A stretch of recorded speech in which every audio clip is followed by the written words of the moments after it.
Verdi Sambo buang badan membantah memerintahkan Richard Eliezer menembak Yosua. Kini giliran Eliezer menyerang balik mantan Kadif Propam Polri tersebut. Di sidang dakwaan, Eliezer tak bergeming, sadar akan dijadikan kambing hitam kasus pembunuhan Yosua. Lalu sejauh mana adu kebenaran Verdi Sambo CS versus Eliezer di persidangan? Inilah Top Review.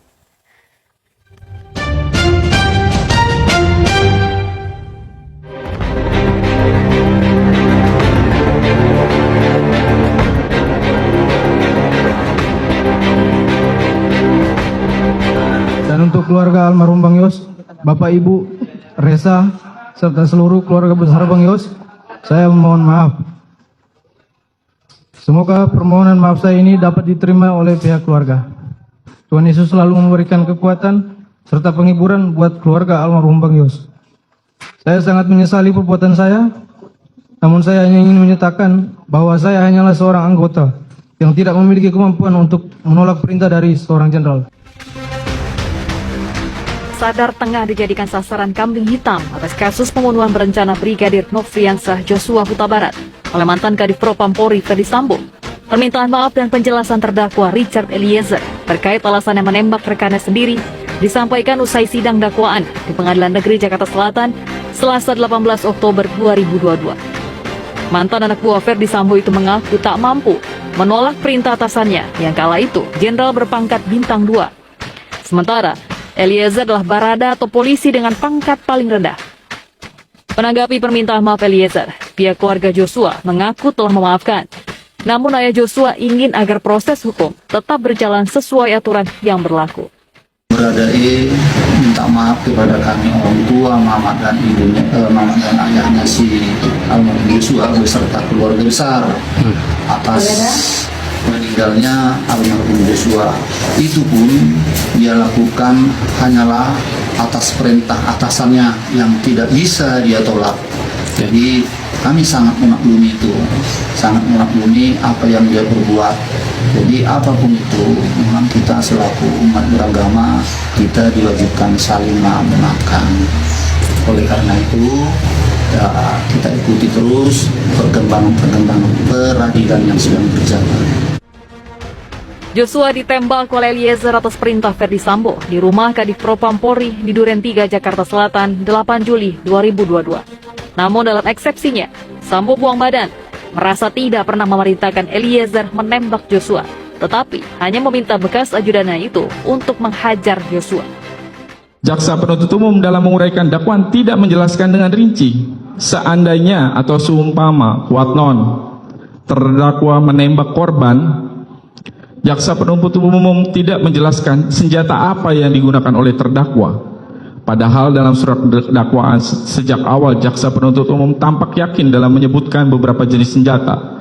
Namun dalam peristiwa tersebut jaksa penuntut umum sama sekali tidak menyebutkan atau menjelaskan senjata yang digunakan terdakwa jika seandainya kuat non terdakwa melakukan apa yang dituduhkan oleh jaksa penuntut umum tersebut. Sebelumnya dalam dakwaan, jaksa penuntut umum membacakan kronologi kejadian bahwa Verdi Sambo masuk ke rumah Duren 3, Jakarta Selatan dengan sarung tangan hitam dan membawa pistol jenis HS milik Joshua. Di dalam rumah, Sambo memerintahkan Richard Eliezer menembak Joshua, dan Eliezer mematuhi Sambo dengan menembak Joshua sebanyak 3 atau 4 kali dengan senjata Glock 17. Sambo lalu menjadi pihak yang terakhir menembak. Dakwaan jaksa ini sesuai dengan proses rekonstruksi. Saat itu, terlihat Sambo mengarahkan pistol ke arah Joshua. Kemudian Sambo meletakkan pistol HS ke tangan kiri Joshua. Terdakwa Verdi Sambo SHSIK MH menghampiri korban Nofriansah Joshua Huta Barat yang tergeletak di dekat tangga depan kamar mandi dalam keadaan tertelungkup masih bergerak-gerak kesakitan. Lalu untuk memastikan benar-benar tidak bernyawa lagi, terdakwa Verdi Sambo SHSIK MH yang sudah memakai sarung tangan hitam, menggenggam senjata api dan menembak sebanyak 1 kali mengenai tepat kepala bagian belakang sisi kiri korban Nofriansah Joshua Huta Barat hingga korban meninggal. Sementara, jaksa mendakwa istri Verdi Sambo, Putri Chandrawati, bersama-sama melakukan pembunuhan berencana terhadap Joshua. Atas dakwaan itu, Putri Chandrawati justru mengaku tidak mengerti isi dakwaan yang dibacakan oleh jaksa penuntut umum. Bahkan, ketika kesimpulan dakwaan dibacakan ulang oleh jaksa, Putri mengaku tetap tidak mengerti. Saudara sudah mengerti atas dakwaan dari jaksa penuntut umum tadi? Mohon maaf Yang Mulia, saya tidak mengerti akan dakwaan tersebut. Tidak mengerti. Ya, saya tidak mengerti. Silakan dijelaskan lagi, saudara jaksa penuntut umum. Apa inti dari dakwaan ini?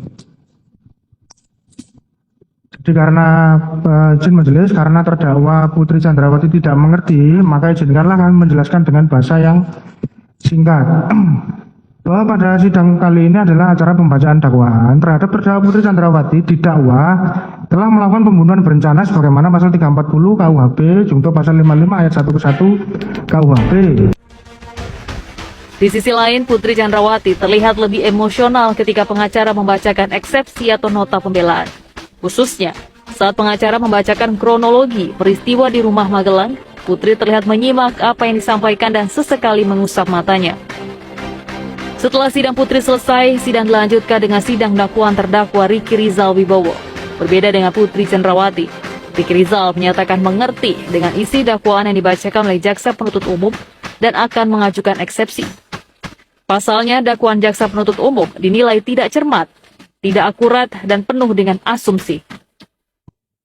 Iya, persepsi dan asumsi adalah bahwa di situ ada dalam dakwaan itu ada unsur bahwa Bribka Riki Rizal itu berada di Duren 3 hanya di depan pagar hanya untuk mengawasi, dalam rangka mengawasi Brigadir Joshua yang ada di halaman dalam yang samping. Padahal Bribka Riki Rizal itu berada di depan pagar adalah memang etika seorang ajudan tidak dapat memasuki rumah ketika tidak dipanggil atau belum dipanggil oleh komandannya atau ibu PC. Ia tidak mengatakan bukan karena dia tidak ingin mencegahnya, karena dia masih bertanya-tanya saat itu. Saat dia turun dari lantai 3 ke lantai 1 untuk memanggil Richard, dia masih bertanya-tanya. Dia pun masih shock. Di situ juga keterangan BAP Richard Eliezer juga menyatakan bahwa saat Bribka Riki Rizal itu bilang bahwa Richard Eliezer dipanggil oleh bapak, itu mukanya Bribka Riki Rizal itu sudah pucat dan panik. Itu juga sudah membuktikan bahwa klien kami pun juga shock saat itu. Dan memang dibilang rentan waktunya juga tidak sangat cepat ya Mbak. Kalau misalkan dari CCTV juga tidak cepat untuk dia berpikir dengan jelas bahwa saya harus ngomong nggak dengan yang lain.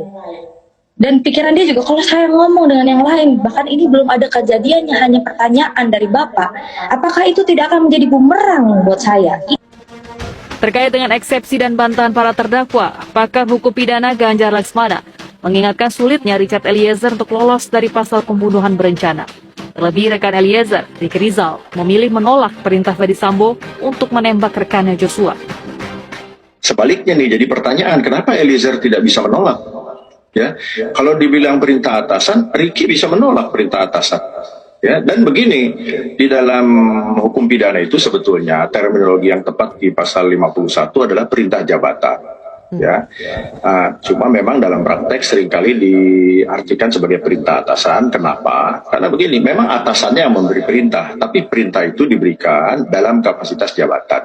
Nah, sehingga seorang bawahan, siapapun itu ya, itu harus memahami sekali apa yang menjadi tugas, lingkup tugas dan tanggung jawabnya. Sehingga kalau misalnya begini, disuruh tembak, setiap orang harus membayangkan dalam konteks ini misalnya Riki atau Eliezer harus membayangkan apa iya menembak ini tugas saya. Kalau misalnya berhadapan dengan pelaku kejahatan tidak ada pilihan, mungkin menembak menjadi pilihan utama, ya, menjadi prioritas. Tapi saya tidak mampu membayangkan ya para anggota kepolisian ini kok berada dalam posisi yang seperti tidak punya pilihan. Kalau dibilang alasan psikologis, saya bisa memaklumi ya situasi psikologisnya, tapi terus terang memaklumi ini bukan berarti membenarkan ya. Maka saya sering menyayangkan ketika ada anak buah tidak bisa menolak perintah atasan. Menanggapi besarnya kemungkinan Richard Eliezer dijadikan sasaran kambing hitam atas kasus pembunuhan Joshua dan sulit lolos dari pasal pembunuhan berencana, tim penasehat hukum Eliezer pun memutuskan untuk tidak mengajukan eksepsi atau keberatan atas dakwaan jaksa.